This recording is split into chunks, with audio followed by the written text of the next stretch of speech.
Aim right, achieve big at KR Mangalam University. Fuel flow जो है engine में जो सप्लाई करता है फ्यूल फ्लो, उसके स्विच को जो है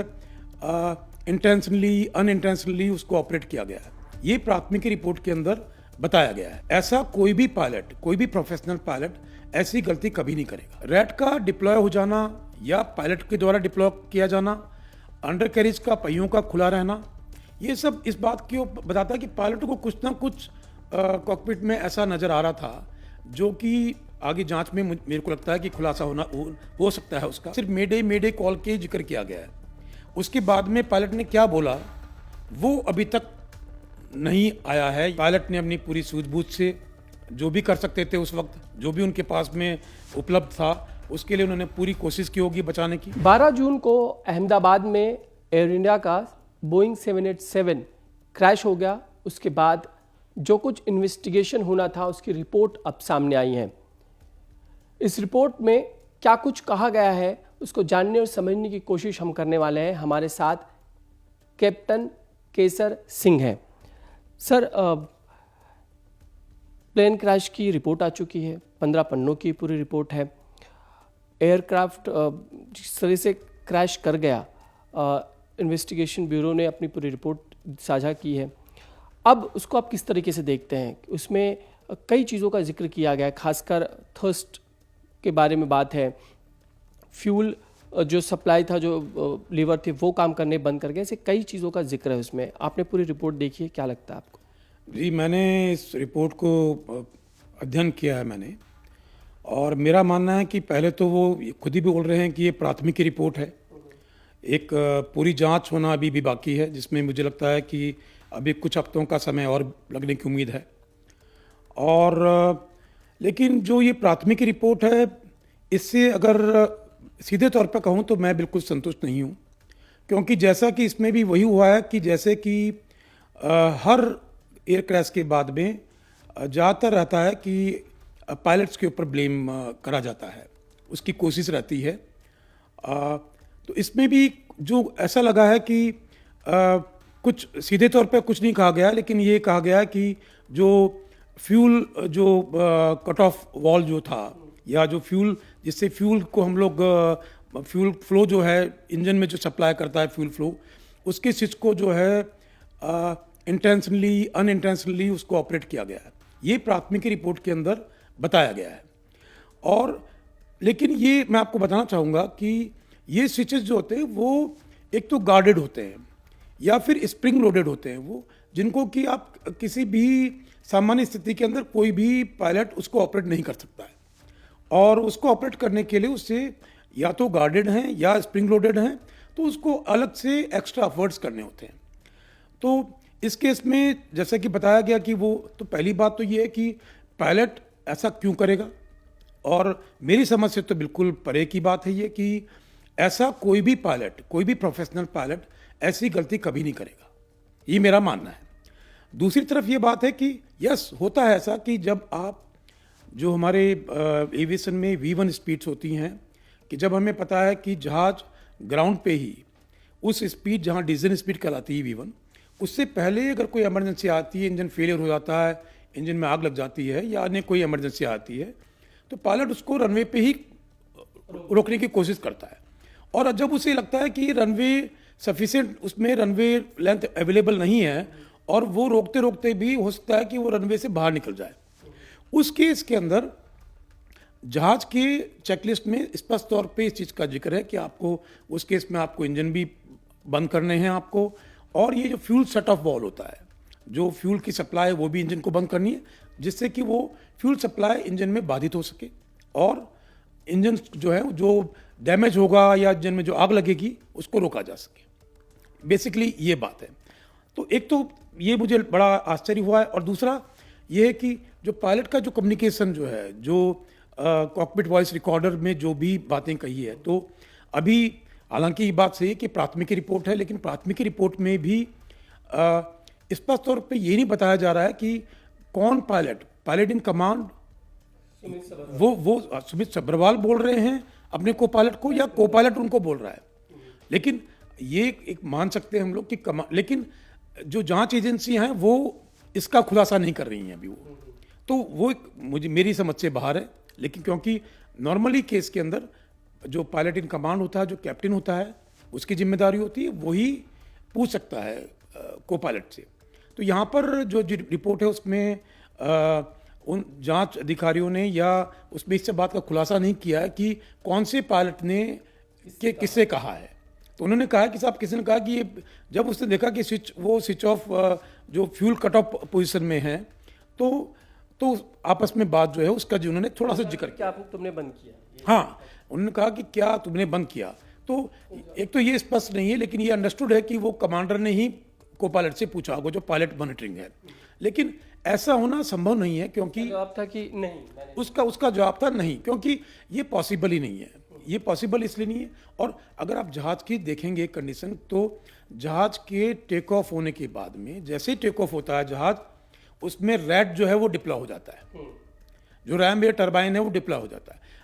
रैम RAT जो है वो तभी डिप्लॉय होगा या तो उसके जहाज में कोई बहुत बड़ा मेल फंक्शन हुआ है, electric malfunction, engine malfunction हुआ है, तब वो डिप्लॉय हो गया, या पायलट खुद उसको ऑपरेट कर सकता है। दूसरा, ये जो स्विचेज हैं, फ्यूल की स्विचेज हैं, वो कैसे कट ऑफ पोजीशन में चले गए अगर दोनों पायलटों ने उसको ऑपरेट नहीं किया, तो ये एक आगे जांच का तो आप देख रहे हो उसमें आपको क्या नजर आता है? फोटो देख रहे हो उसमें डैमेज स्थिति में है, लेकिन वो वापस अगर आप देखेंगे इंक्वायरी रिपोर्ट में उन्होंने बताया कि 1 सेकंड के अंतराल के अंदर वो उन स्विचेस को ऑफ किया गया और फिर बाद में उसको उन दोनों को ऑन भी किया गया, जिससे कि वापस इंजन को स्टार्ट करने की प्रक्रिया का भी उस रिपोर्ट में जिक्र है। लेकिन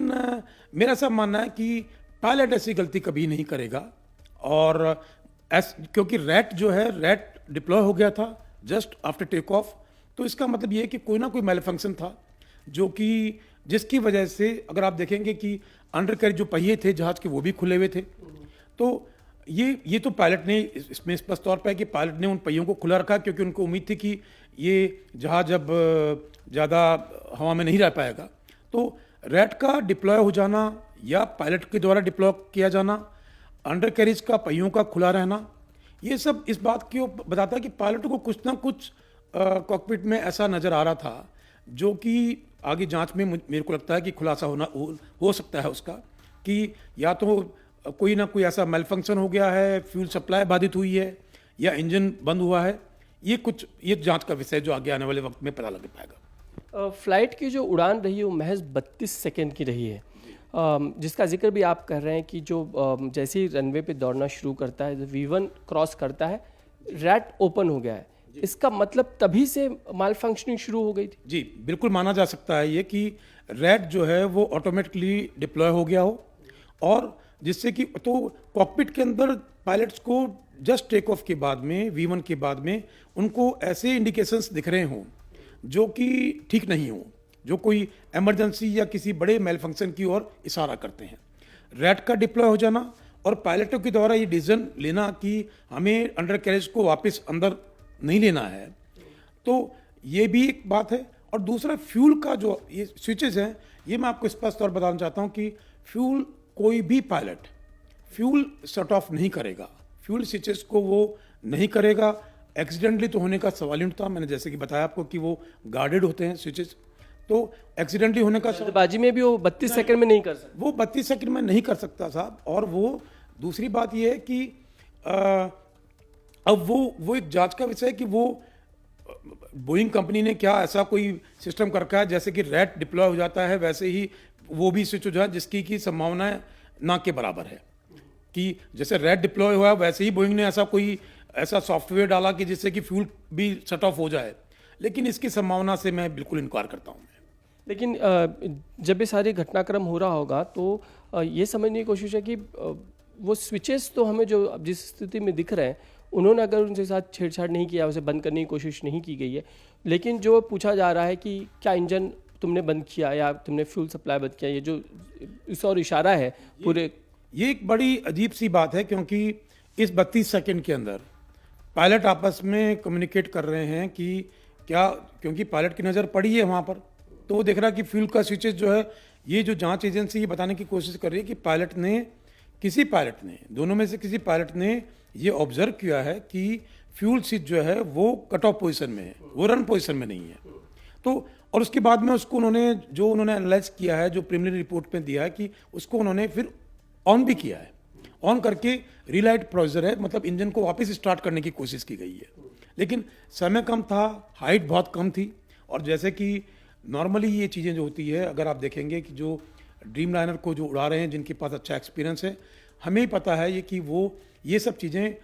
400 फीट से नीचे नहीं होती हैं। ये मैंने कहा था कि 400 फीट जो कि हमारा सेफ्टी ऑल्टीट्यूड है, उसके बाद में ही इस तरह के एक्शंस लिए जाते हैं। सर, जिसमें जिक्र भी है कि जब टेक ऑफ कर चुका है तो लगभग उसको जो हाइट चाहिए 625 की हाइट वो गेन कर चुका था। जो आखिरी पायलट का जो मैसेज था मेडे का, वो 625 की हाइट पे था, जो जांच रिपोर्ट। तो उस वक्त तक थ्रस्ट थी।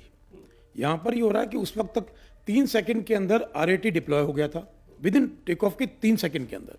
और जो जहाज में थ्रस्ट पूरी अवेलेबल हो रही थी, जो जांच रिपोर्ट के अंदर भी, जो प्राथमिक जांच रिपोर्ट है, उसमें स्पष्ट तौर पे इस बात का जिक्र किया गया है कि जहाज ने अपनी जो V1 स्पीड है उस पर टेक ऑफ किया है, जो कि 155 156 थी। और उसके बाद में उन्होंने कहा कि वो जो क्लाइंब स्पीड उनकी जो 180 नॉट्स है,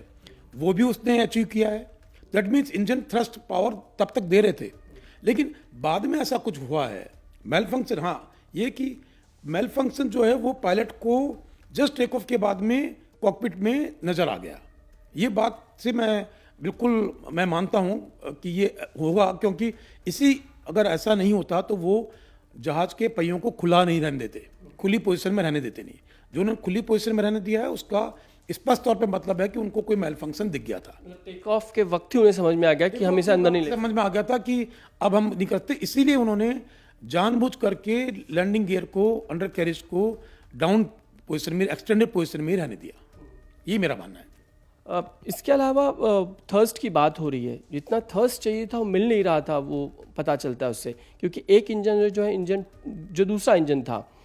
N1 N2, तो N2 बंद कर गया था, N1 कुछ काम कर रहा था, ये जांच रिपोर्ट में पता चलता है। ये इसके अंदर देखिए, ये तो एक मेरे को लगता है कि तो जब पूरा FDR को, जो फ्लाइट डाटा रिकॉर्डर है, जो काफ़ी हजारों जो पैरामीटर्स के ऊपर काम करता है, वो तो आने वाले समय में ही पता लग पाएगा पूरी डिटेल, जब पूरी जांच रिपोर्ट हमारे सामने आएगी। लेकिन अभी के लिए स्पष्ट तौर पे मैं ये मान सकता हूँ कि अंडर कैरेज का नीचे रहना, RAT का डिप्लॉय हो जाना, और अभी नई बात आई है कि स्विचेस के बारे में बात आ रही है कि स्विचेस ऑपरेट हुए थे या क्या हुआ था उसके अंदर। और तीसरी बात इसके अंदर, एक सबसे बड़ी आश्चर्य की बात ये भी है कि हम उस टाइम सुन रहे थे कि मेडे, कोई भी कॉल अगर पायलट मेडे बोलता है तो मेडे के साथ में कुछ बोलेगा भी कि इमरजेंसी क्या है, नो थ्रस्ट है, या इंजन में फायर है, इंजन फेलियर है, कुछ ना कुछ बोलता है वो, या स्मोक है कॉकपिट में। तो यहाँ पर जो प्राइमरी इन्वेस्टिगेशन रिपोर्ट के अंदर सिर्फ मेडे कॉल के जिक्र किया गया है। उसके बाद में पायलट ने क्या बोला वो अभी तक नहीं आया है, या इन्वेस्टिगेशन एजेंसीज के पास में वो डाटा है या नहीं है, ये तो मुझे नहीं पता। लेकिन मेरा ऐसे भी मानना है कि ATC में भी लास्ट 30 डेज़ के रिकॉर्ड्स रखे जाते हैं। तो मुझे लगता है कि अगर हम लोग ब्लैक बॉक्स का वेट नहीं भी करते तो ATC से भी तुरंत हमें मिल जाता कि पायलट और ATC के बीच में क्या कम्युनिकेशन हुआ है। और उस वक्त मीडिया में चला था काफ़ी कि मेडे बोला है, पायलट ने बोला नो थ्रस्ट या इज़ नॉट गेनिंग हाइट, लेकिन इन्वेस्टिगेशन रिपोर्ट ने सिर्फ जिक्र किया कि मेडे। लेकिन ये भी एक बहुत बड़ी बात है। मेडे के अलावा उसने ज़रूर बोला होगा आगे कि इंजन फायर है, या they are going to crash land, या कुछ ना कुछ जरूर बोला होगा। तो वो तो आने वाले वक्त में ही पता लग पाएगा। एक तो आमतौर पे भी आपसे समझने की कोशिश है कि जब ऐसी स्थिति पैदा होती है तो आमतौर पे पायलट क्या कुछ बात कर रहे होते हैं और जो मैसेज ATC को दे रहे होते हैं, ताकि उन्हें स्पष्टता आ जाए कि क्या हो रहा है और क्या आगे हो सकता है। क्या 32 सेकंड में उनको इतना वक्त मिल गया था सिचुएशन बताना और क्या होना है दोनों जज करके कम्युनिकेट करना? बिल्कुल साहब, मेरा ऐसा मानना है कि कई बार ऐसी सिचुएशन होती है, लेकिन पायलट जो है इसके लिए पूर्ण रूप से प्रशिक्षित होता है। वो हर 6 महीने में, हर साल भर में उसके टेस्ट होते हैं, प्रोफिशिएंसी चेक्स होते हैं, उसके अलग चेक्स होते हैं, सिमुलेटर्स पे उनके चेक्स होते हैं, रिकरेंट ट्रेनिंग होती है जिसमें कि इसके बारे में उनको बार बार ट्रेन किया जाता है कि उन्हें ऐसी, क्योंकि ये बताना चाहूँगा आपको कि जस्ट आफ्टर टेक ऑफ जो इंजन फेलियर या ऐसी सिचुएशन होती है जो कि मोस्ट क्रिटिकल सिचुएशंस कहलाती हैं, और ऐसी स्थिति के अंदर बिल्कुल यहाँ पर ज़रूरी है कि 34 सेकंड का कम समय था, लेकिन उस कम समय के अंदर भी मेडे कॉल के साथ में जो उसको जो प्रॉब्लम दिख रही थी कॉकपिट के अंदर, इंजन फेलियर होना है या स्टारवेशन हो गया है, फ्यूल स्टारवेशन हो गया है, या कुछ भी और कोई भी इमरजेंसी हुई है, तो उसको तो वो उसके पास इतना समय था और कि वो इसको तो कम से कम ट्रांसमिट कर पाता वो। अब क्या वजह रही होगी पता नहीं, लेकिन ये हर पायलट के लिए एक बहुत रूटीन है। वो ऐसी स्थितियों के अंदर, ऐसी सिमुलेटर पे ऐसी स्थितियों के बारे में बार बार प्रैक्टिस होती है उसकी, बार बार उसकी प्रोफिशिएंसी का चेक किया जाता है एग्जामिनर्स द्वारा। तो मैं मानता हूँ कि पायलट का इसमें कोई ऐसा है नहीं कि पायलट ने उसमें पूरा क्रू रिसोर्स मैनेजमेंट के जो चैलेंज एंड कमांड की बात करते हैं हम लोग, वो भी पूरा होगा उनका, जिसकी उनको भली भांति वो लोग बड़े इसकी प्रैक्टिस होती है उनके पास में, उनको अच्छी तरह पता होता है इस बारे में। इसके अलावा सवाल ये है कि लैंडिंग गियर का खुला रह जाना, रैट का ओपन हो जाना तुरंत, ये सारी चीज़ों को आप देखते हुए क्या लगता है कि सुमित सबरवाल और जो उनके को पायलट थे कुंदर, इन्होंने सारी चीज़ें जो हैं पूरी कोशिश की होगी क्रैश होने से बचाने के लिए, जितना कुछ उनके अब तक का अनुभव होगा और जो टेक्निकल चीज़ें उस वक्त करनी ज़रूर होती हैं, क्या आपको अब रिपोर्ट देखते हुए लगता है कि उन्होंने बेस्ट कोशिश की थी कि बचा सकते हैं, कुछ कर सकते हैं? बिल्कुल मानना है कि उन्होंने मेरा ऐसा मानना है कि उन्होंने पूरी कोशिश की होगी। और इसका सबसे बड़ा उदाहरण ये है कि जब आपको पता लग गया है कि they are going to crash land, आप क्रैश करने जा रहे हो, उस वक्त भी अगर आप देखेंगे जहाज को उन्होंने पैनिक के अंदर आकर के, घबराहट के अंदर लेफ्ट या राइट में नहीं किया जहाज को,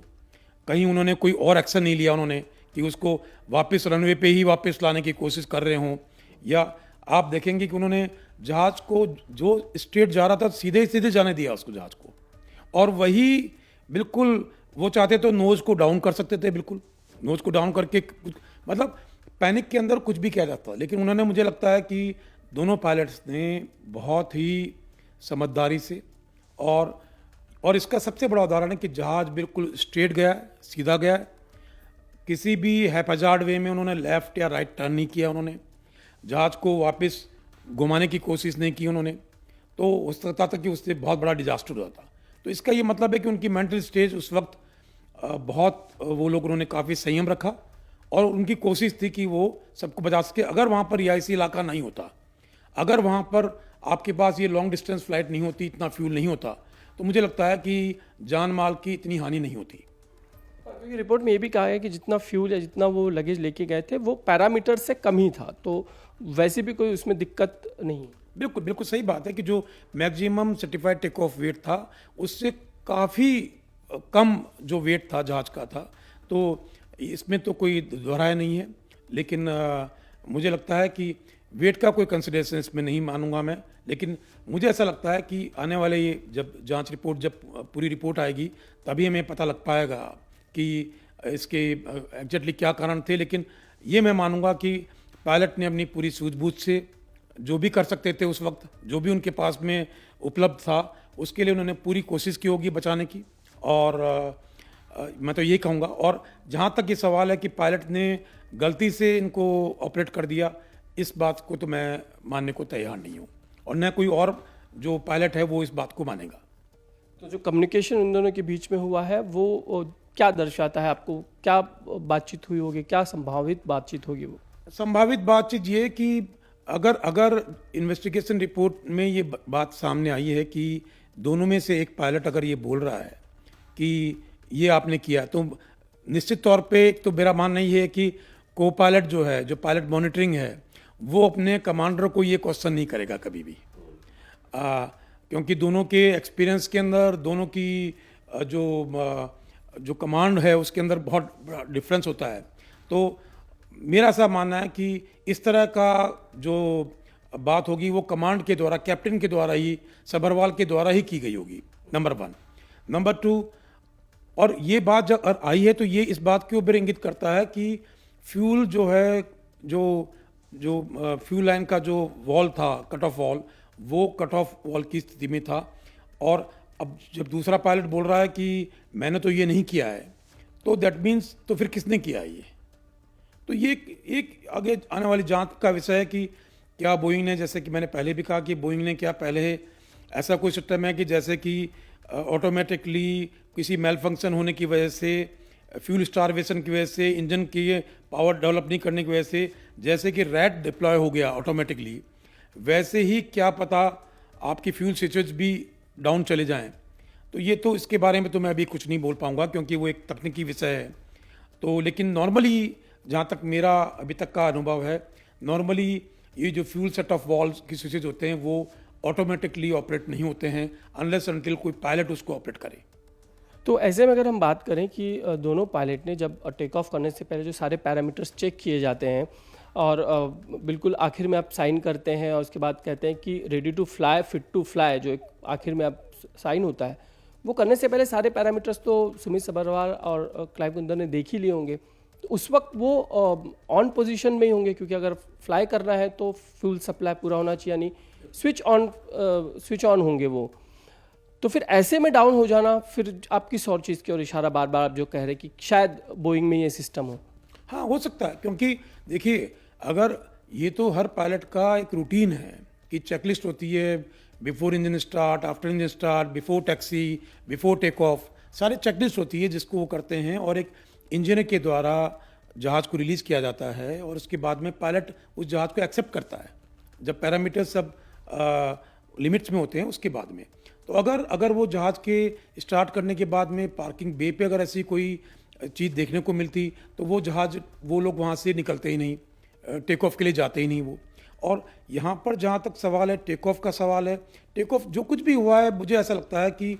जस्ट टेक ऑफ के बाद में या V1 के आसपास ही कोई ना कोई मैलफंक्शन जो है वो वहाँ पायलट्स को दिखा है, जिससे कि रैट का डिप्लॉय हो जाना, पायलट के द्वारा ये डिसीजन लेना कि अंडर कैच को हमें एक्सटेंड पोजीशन में रहने देना है। तो ये सभी उस ओर इशारा कर रहे हैं कि जहाँ तक कि है कि पायलट्स को कुछ ना कुछ कॉकपिट में ऐसा कोई मेल फंक्शन जरूर दिख गया था जिससे कि उन्हें था कि अब जहाज जो है ज़्यादा देर तक हवा में नहीं रह पाएगा। ये पूरी जांच रिपोर्ट देखने के बाद आपको क्या लगता है किस ओर जांच जा रही है? क्या आप पहली जांच रिपोर्ट से बतौर पायलट आप सेटिस्फाइड लगते हैं या उसमें आपको कुछ संदेह लगता है? मैं इसमें अभी कुछ भी कहना बहुत जल्दबाजी होगी। विस्तृत जांच रिपोर्ट आने के बाद में ही कुछ कहा जा सकेगा, लेकिन जिस तरह के अभी बातें, आधी अधूरी बातें जो है वो अभी आई हैं सामने, तो मुझे लगता है कि इस पे किसी तरह का कमेंट करना अभी उचित नहीं होगा। और मेरा बहुत स्पष्ट तौर पे मानना है कि हम अगर नॉर्मली ये होता है कि किसी भी एक्सीडेंट इन्वेस्टिगेशन के अंदर नॉर्मली पायलट्स जो होते हैं उनको एक रहता है, आज जो हिस्ट्री बताती है कि पायलट्स को ब्लेम करना सबसे आसान होता है। तो मैं समझता हूँ कि जो AIB है या जो डिफरेंट एजेंसीज़ हैं, NTSB जो है अमेरिका की, दूसरी जांच एजेंसियां हैं, वो मुझे लगता है कि ऐसी, क्योंकि इतना बड़ा हादसा हुआ है इसमें इतने लोगों की जान गई है, तो मुझे लगता है कि जांच में किसी को ब्लेम वर्दी कर देना बिना किसी उसके, तो वो तो मुझे लगता नहीं है कि वो किसी भी तरह से एक्सेप्टेबल होगा पायलट्स को भी और किसी को भी। लेकिन अब जांच रिपोर्ट जो और भी पैरामीटर्स हैं कि कब क्या हुआ है वहाँ पर, उस पर डिपेंड करेगा कि इंजन के पैरामीटर्स क्या थे, कब किसने क्या किया था। ये बात तो स्पष्ट है कि जो पावर लीवर्स थे वो टेक ऑफ के लिए, टेक ऑफ थ्रस्ट के लिए ही थे, वो जो उस पोजीशन में ही हमें मिले हैं, इस जांच रिपोर्ट में स्पष्ट तौर पे आया है। थ्रस्ट नहीं मिल रहा था। हाँ, लेकिन थ्रस्ट नहीं मिल रहा था उसका तो मेरे को जो फ्यूल स्विचेस की बात आ रही है तो उसमें तो स्पष्ट तौर पे है कि फ्यूल स्टारवेशन हुआ है,